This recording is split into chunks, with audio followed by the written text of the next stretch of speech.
Welcome back. Happy Monday. We're back with another video, man. We have day 2 highlights from F1 Preseason test. Bahrain. I just butchered that name. Yo, I just messed up that name. But we're back with day 2 highlights. Hope you guys are doing well. Amazing, stupendous, lovely, man. We did day 1 yesterday, so if you've not checked that out, it's on the channel. You did see some couple things yesterday. Like I said, just the drivers just getting more familiar with the track, stuff like that. Very, very looking forward to this weekend, man. It's race week. The plan still is to go live on Sunday, but it just depends on what time my team plays this weekend. Sorry, I got a freaking hair in my nose. Ain't no boogers, so don't ask. But just depends. If I have time, like I said, if I have a time, like if I'm available for the race, obviously we will go live during the race. Like I said, the plan is to have a watch along for almost every race, if possible. But besides that, I'm looking forward to it, man. Also, before the video starts, y'all let me know who y'all got winning. What driver do y'all think y'all have winning, man? I know it's probably gonna be the Lewis Hamiltons, Verstappen. It's probably even George Russell, but y'all let me know who's your predicted champion this year, man. And besides that, I think that's it. So without further ado, let's go and start with the video, man. Day 2 of pre-season testing and things were hotting up. Nicholas Latifi turned firefighter when an issue at the rear of his Williams caused his brakes to catch a light. That's not good, but thank God we're in preseason so these guys can, solve the issue. And even going back to the Barcelona one, the main thing I learned, like I said, is that yes, these cars are going to have an issue or two, but it's good for them to figure that out now. And they have today, tomorrow. I think practice, or I think the race is Sunday. I think qualifying is either Friday or Saturday. I know they got like 2 or 3 practices, so I mean Friday or Saturday, yeah. But it's good for them to figure it out now. Sending him into an abrupt spin, which ended his day's running. Oh shit! Alpine ran the special vivid pink livery they'll be using at the opening race of the season next week. Alpine. And Esteban Ocon immediately set about some hot laps before settling into longer stints. The Frenchman becoming the first man to hit a half-century of laps and walking away with the fastest time of the morning session. Which doesn't matter. Ocon's afternoon wasn't quite so productive. His A522 slowing to a stop and bringing out the red flag. Maybe he'd got the message that it was time for ice cream back in the garage. Sebastian Vettel's... Oh, because like everybody else is eating ice cream. Okay. I was like, what you mean? Day 1 seemed to have been ironed out, and his Aston Martin looked much more settled. The 4-time world champion clocked 43 laps before emerging from the pits with a problem, taking the shortcut across turn 1 and pulling off track completely.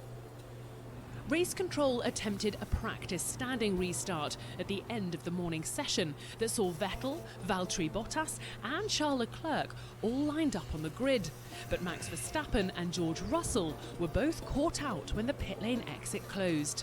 An extra formation lap was then called to allow the pair to join in, but a hydraulic leak on Bottas's Alfa Romeo forced the Finn to pull over, and the session was stopped. But also, my thing is this: yes, they're having issues.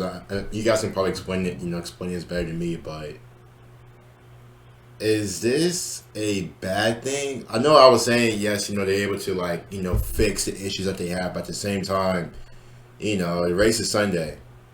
And, we have some issues already regarding some cars, like say Alpine, obviously Bottas just now, and Ocon.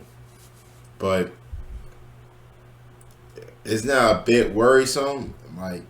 But like I said, I do know that, they got damn near a week, so hopefully they get that. But knowing them, they will likely get it. Everything will be fine, smooth for the race. Backing off in his Ferrari for the final sector. But with the help of some red-marked tyres and a slipstream from Hamilton, the Spaniard soon set the benchmark time of the day, almost half a second up on the rest of the field. He followed it up with a thrilling scrap down into turn 1 against reigning world champion Verstappen. And also, I appreciate you guys. I'm sorry I did keep pausing, but I do appreciate you guys telling me about the bumping and stuff like that. listen, the mechanical stuff, that shit is gonna eat at me because I'm not really too expertise now. I'm not gonna cap on that. I do read it, but it's still like, what the hell? But maybe, like I said, I gotta take some time, watch a video or two, just listen, learn about some more about the mechanics of the car, stuff like that. But like I said, that's probably gonna be like the number one thing I'm gonna have to constantly learn and work from. But besides that, I feel like I'm alright. I'm alright. Pair going wheel to wheel through the twisting first sector. But incredibly, Sainz's time would be eclipsed by one Kevin Magnussen. The Danish driver stealing all the headlines as he made his eagerly anticipated Formula One return in the afternoon for Haas, and while getting his first taste of the revolutionary new cars after a super-fast seat fitting yesterday. He grabbed the VF22 by the horns on his first flying lap, fighting the car all the way around the lap in typical swashbuckling style. Haas have been granted an extra 4 hours of additional running after they lost time due to freight delays on day one. Okay. And K-Mag used it to maximum effect, setting the fastest lap of the day under the lights of the spectacular Yes, sir. circuit. After a torrid 2021, things are looking up for America's only F1 team. Team principal Andreas Seidel says McLaren face a race against time to solve a problem which has plagued the team in Bahrain. Overheating brakes have limited their running, and it was clear that turn 1 was a particular challenge. Lando Norris taking to the runoff on numerous occasions as he found himself in the new MCL 36 for the second day in a row. Okay, Lando. Teammate Daniel Ricciardo still too ill to take part. So with just half a day under his belt, it was Magnussen who showed he had lost none of his talent. Sainz sat 0.325 back, with Verstappen a further half-second behind. Yuki. Red Bull are bringing a big upgrade to the car tomorrow, so keep your eyes peeled for that. Lance Stroll was 4th and Lewis Hamilton 5th. Both he and George Russell completing a combined 114 laps as Mercedes continue to build momentum. Esteban Ocon and Charles Leclerc were next, with Norris ending the day in P8, despite stopping on track in the closing stages.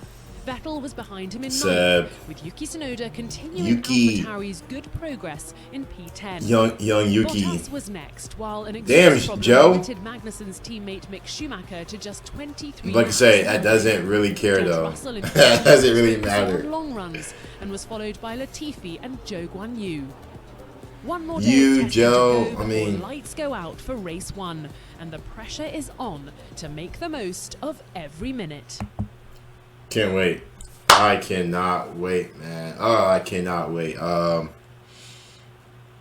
Can't wait. I was going to say something about, I just forgot. Oh, so if Daniel Ricciardo can't race this weekend, who's the replacement driver? Is it just going to be like the test driver or whatever, or who's going to take Daniel's spot if he can't race this weekend? But I can probably just look that up. But anyway, I hope you guys enjoyed it.